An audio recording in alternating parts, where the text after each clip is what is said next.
I am a god, you dull creature, and I will not be bullied by that.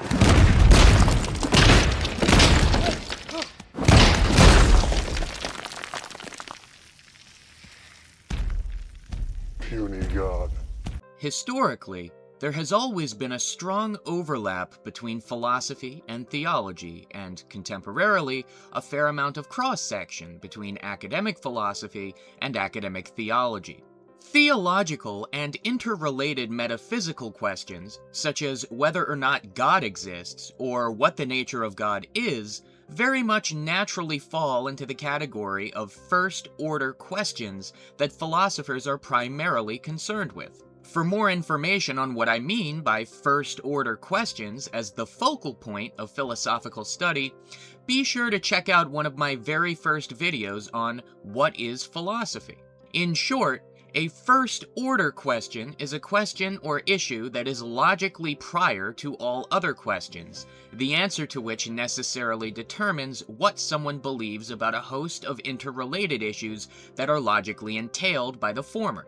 Naturally, questions about whether or not God exists, or what is true or false about God, have a profound impact on shaping the entirety of one's worldview about metaphysics, ethics, knowledge, etc. Thus, it should come as no surprise that theological questions and issues related to theism and atheism are, contemporarily, some of the most popular and well-known examples of contemporary philosophical discussion, and even what contemporary philosophy is sometimes most well known for engaging in. In this regard, one thing I have found to most commonly impede more day-to-day philosophical discussions over the existence of God are simple misunderstandings about what God, with a capital G, even is, especially as contrasted with pagan gods, as spelled with a lowercase g. This one simple misunderstanding, effectively grounded in a category error, tends to form the basis of a wide range of atheistic rhetoric and criticisms of theism, which ultimately simply miss the point of what God is, ontologically speaking, and therefore fail to carry much weight in a theological discussion.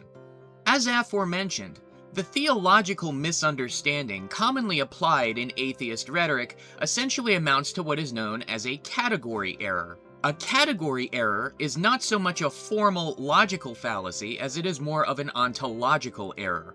Ontology is the philosophy of being. Thus, an ontological category error would refer to a mistake in properly categorizing what something essentially is. To understand the nature of the atheist category error involving God with a capital G, let us first discuss the ontology of gods with a lowercase g. Pagan gods with a lowercase g would refer to the long list of many countless pantheons of polytheistic deities that virtually every culture across the world has its own mythology and culture surrounding, such as the Greek gods of Zeus and Hades in the Hellenic world of classical antiquity, or the Norse gods of Odin and Thor in pre-Christian Scandinavian society. Such pagan gods would represent beings that, while far greater and more powerful than human beings, are nonetheless still finite and contingent in their existence.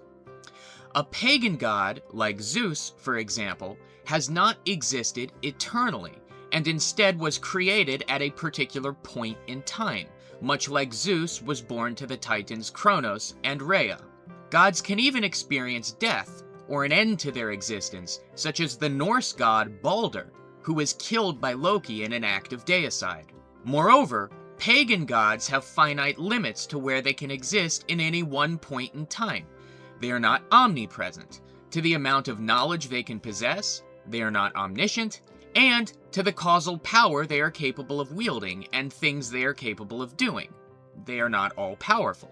Thus, in this regard, pagan gods are finite in their existence. Pagan gods, additionally, can only ever be said to be contingent in their being. A contingent being is something which does not exist necessarily. In other words, there is nothing about its existence which has to follow. It could have possibly not existed, just as easily as it could have possibly existed. Therefore, the fact that it does exist is not self-explanatory, and its existence must instead be explained by an appeal to an external cause for its existence, much like how the finite existence of pagan gods must be explained with some elaborate mythological origin story, such as how the Greek goddess Athena sprang forth from Zeus's head after he suffered from a migraine. In other words, there is nothing about the existence of pagan gods that must necessarily be.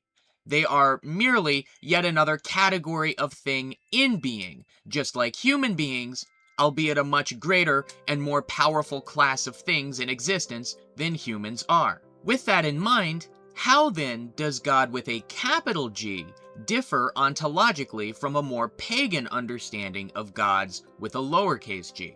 God is defined ontologically as not yet another thing in being.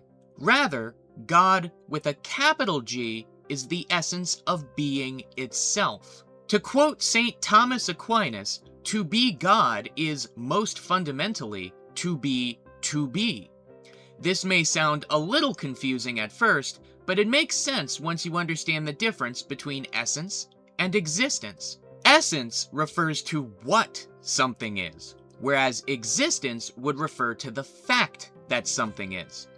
For all things in existence outside of God, the fact of what they are, their essence, and the fact that they are, their existence, are two separate things. For example, the fact that horses exist is separate from the fact of what horses are, essentially. By contrast, the fact that unicorns do not exist is separate from the fact of what unicorns are, essentially, and what they would be were they to exist.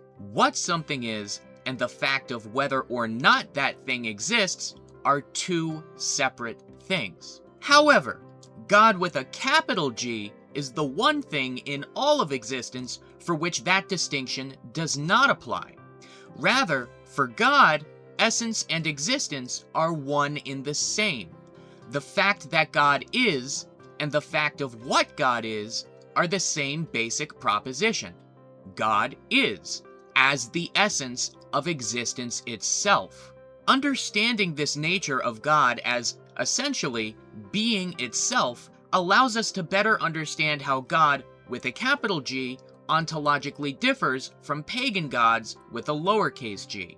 Unlike pagan gods, God with a capital G as being itself is infinite and eternal, existing fully and maximally as existence itself. Unlike pagan gods, God has no mythological origin story, no celestial parents from which he was born at some particular point in time. God eternally always has been, is, and always will be, beyond time and space entirely. Moreover, unlike the contingent existence of pagan gods, which is dependent upon some external cause, God's existence is metaphysically necessary.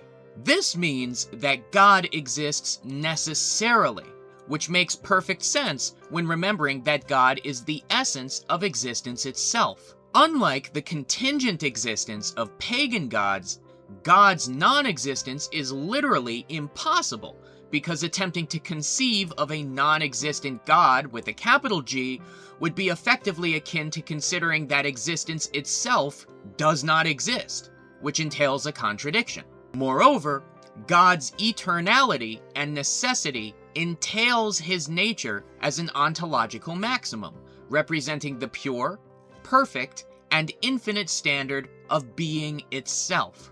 Thus, God can possess no inherent privations or imperfections to his attributes.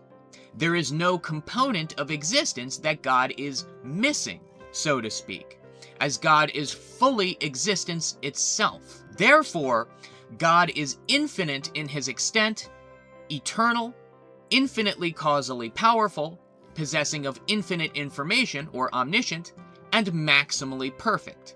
All of these things follow from God's infinite and necessary nature.